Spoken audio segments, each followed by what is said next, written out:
And then we had DJ, and then Katrina. DJ Park with Florida Gun Rights. Thank you for speaking tonight. I noticed that your office has implemented at least 53 red flag gun confiscation orders. Based on your statements tonight, would you consider stopping that process in your office?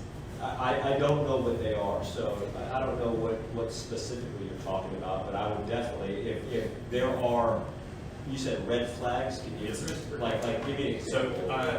The state law calls them extreme risk protection orders. It's this thing that's going around across the country where somebody can report in the state of Florida, where a police officer can report to a judge somebody that they Risk protection orders? Yes.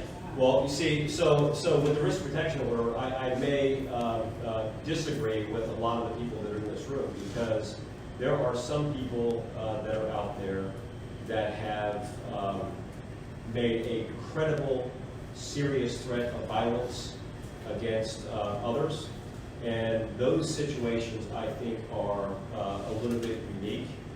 But there's a process in place where that is, I think it's 7 days before you got to go before a judge and have a hearing and that type of stuff. But I need to look at those procedures and what we do. But I know when the risk protection orders came in, it's something that we do here at this office, and we do it for all of the municipalities. And I think it's a fine line between protecting citizens and doing that. I would never advocate for any type of screening process before somebody does that.